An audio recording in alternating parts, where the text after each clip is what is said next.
don't know what it is about them, but something about Brent Mustangberger and David Hobbscap with headsets makes them some of my favorite Cars 2 diecasts ever released. And I don't know why, I just think there's something so cool about them. I love Brent's design, being a classic Mustang, such an iconic car design, and I love how it turned out as a diecast, and I love the color scheme of him as well. I have always loved more obscure characters, more like secondary, tertiary background characters, and these two are definitely that. Definitely not the most important characters, but they do have quite a bit of screen time in Cars 2, and I feel they've been pretty forgotten about over the years because they're pretty out of place. Everywhere else we see Bob Cutlass and Daryl Cartrip commentating, but in Cars 2 we don't have Bob, and instead we have these two, and we almost had Brent in Cars 3 instead. I also think it's really cool to have some diecasts with headsets that aren't main characters. Most of the Cars diecasts released with headsets are variants of main characters or crew chiefs. And I just think that these headsets are another thing that make these two cars unique. Anyway, guys, welcome back to yet another review. Today we're going to be taking a look at Brent Mustangberger and David Hobbscap with headset. A birthday request by Hot Rod Reviews. Thank you so much for your suggestion. As always, I hope you're having a great birthday. Now, I don't often review more than one car for birthday requests. I have a pretty strict rule of only reviewing one car, but I made an exception for these two because if the cars suggested are ones that are really closely related, like say a Luigi and Guido or a Mia and Tia, of course I would allow someone to suggest those. I'm not going to be reviewing just a Guido or just a Tia. And I always think of these two together because I got them in their 2016 release, which was a 2-pack. Honestly, I think that's one of the reasons why I like them so much. I remember being so hyped to get these two. I just went to a Toys R Us one day, and I wanted to buy, like, a car or two, and I picked these up. I didn't even know they were released for 2016, and I was just so excited to get them. To get two characters with pretty notable speaking roles at once in that 2-pack, I thought was really cool. But their release in 2016 is actually their only time they've ever been out in a 2-pack.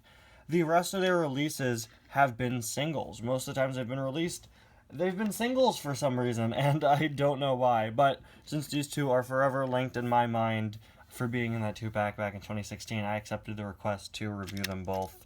Anyway, let's take a closer look at Brent here first. Like I said, love that classic Mustang model. There's also a variant of Brent without his headset, which I think appears very, very briefly in the movie. David is also shown without his headset. I mean, he also has a diecast without his headset, but I'm not sure if he's shown without it in the movie. Let me know in the comments, because I don't quite remember. Anyway, though, love the design there, of course, with the Mustang horse on the front, which I guess means that horses exist in the Cars universe, question mark. We've got the headlights there, just love that design. RSN, Racing Sports Network, so many intricate details. Again, looks just like a real sort of 70s Mustang. I don't remember specifically what year Mustang Brent is, but I'm pretty sure it's a model from the 70s. His license plate down here reads BWM539. Pretty skinny for some reason. The letters look kind of squashed. There is a look at the other side where the RSN logo is obstructed by his headset. Pretty generic looking headset. I wouldn't be surprised if this exact headset design was used for some other diecasts. Although, of course, every diecast headset is a bit different because they're all made to accommodate to the shape of the car. For example, you could see David's here is a bit longer in this area, it seems. There's more of the silver part than on Brent's, but there are actually some other differences in the design of their headsets as well, it seems, which is pretty nice. Just, make them a bit different. Don't make them the exact same thing. There are some paint differences and other things like that, which is pretty cool.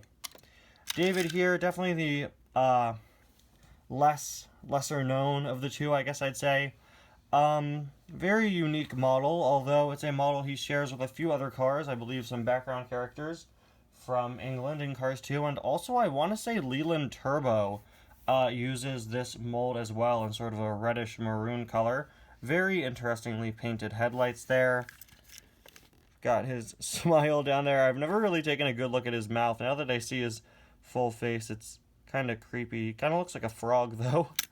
Moving on to the side, he actually doesn't have any RSN logos, which makes sense since he's not an American announcer, so why would he be reporting for RSN? I'm not quite sure. I don't quite remember what it is David works for, but I'm sure it's been detailed somewhere. You can see he is a Jaguar, which I did know before filming this review. I just forgot it. But yeah, he's a Jaguar, and I believe Leland Turbo's a Jaguar, as are some other background characters like Jumpstart J. Ward. We've got his license plate here, 602-2833. There is a look at the other side, and there is a look at the base. Not actually a copyright for Jaguar, which is interesting. Does Brent have a Mustang copyright? He's got a... Yeah, there we go, Mustang trademark. Interesting. Anyway, guys, thank you all so much for watching this review. And, once again, a very happy birthday to Hot Rod Reviews. I'll see you guys next time. Bye now.